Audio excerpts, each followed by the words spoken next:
This is Shred, and you're watching Bach's most diabolical chord, which, as everyone knows, is the fully diminished 7th chord.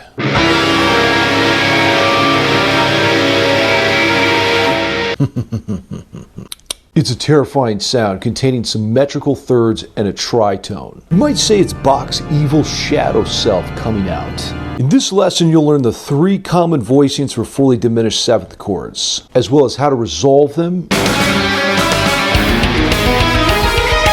use them as substitutions,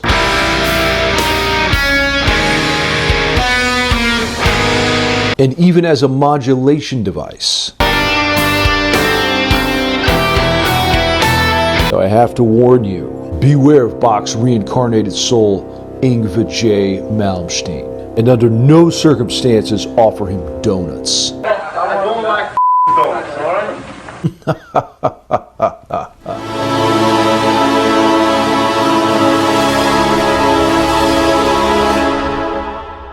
So what is a fully diminished 7th chord? So here we have C fully diminished 7. It's C, E flat, G flat, B double flat, or A. It's not a C half diminished 7, should have the B flat, and it's not just a regular diminished triad. So you've got 4 notes, and each of them have a minor third interval in between each note. So it's called a symmetrical chord. And the cool thing is, C fully diminished 7 is the same thing as E flat fully diminished 7, which is the same thing as F sharp fully diminished 7, same thing as A fully diminished 7. And that's pretty much it. Now that you know what a fully diminished 7th chord is, let's step up our evil game and check out a short etude showcasing the 3 most common voicings.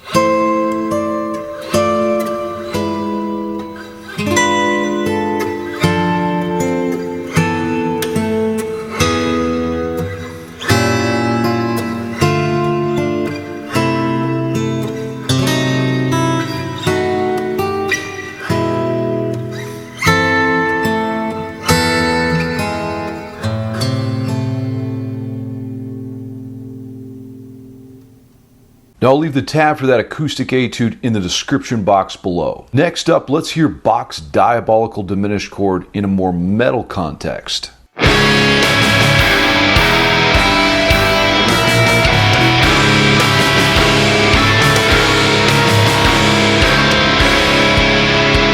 Flat. Take that, Yngwie J.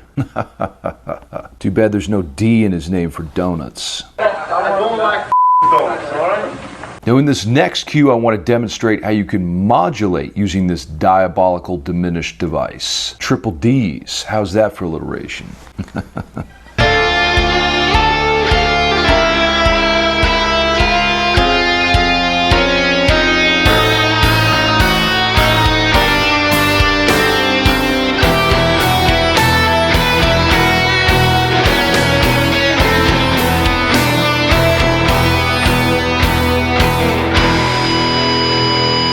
All right, so in that last cue, what happened was we had a D minor, and then I played a C sharp fully diminished 7, and that resolves up from this E note to the F minor, and then we did an A fully diminished 7, resolving up from the 7th F sharp to G minor, and then finally a D sharp fully diminished 7, and that D sharp wants to go home to the E minor. I just love fingering minors. Now in this next cue, I'll demonstrate how you can modulate in 4 different directions using each of the 4 notes in a fully diminished 7th chord.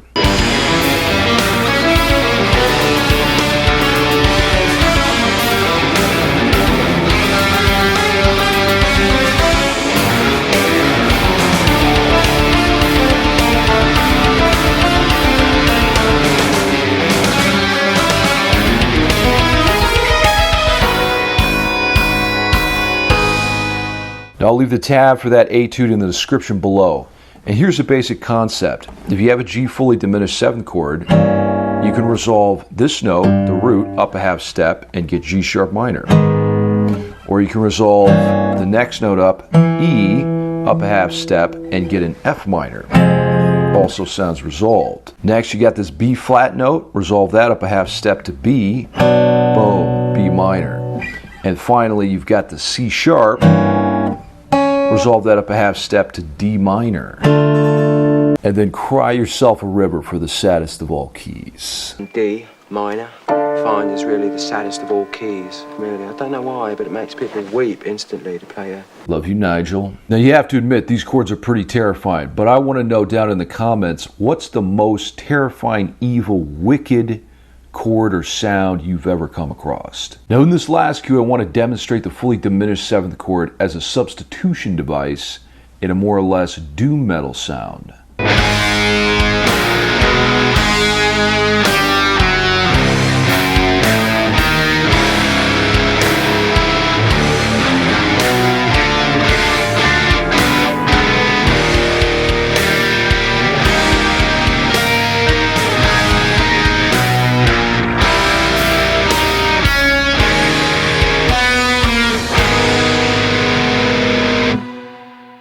Now, using the fully diminished 7th chord as a substitution device is a great sound. So we're in the key of G sharp minor, and the first thing I do is play the secondary diminished 7 of 4.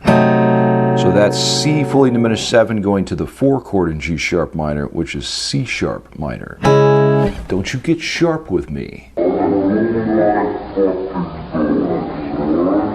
Next, we're moving to the secondary diminished 7 of the 5 chord. So that's a D fully diminished 7 moving to the 5 chord D sharp major. And then we're playing Bach's favorite chord again, which is D sharp major over C sharp for the 5-4-2 chord.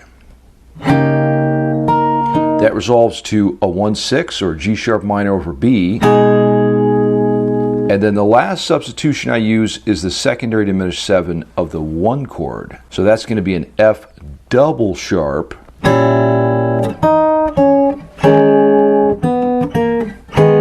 the 1 chord. Quite delicious. Now, was Bach really a Satanist?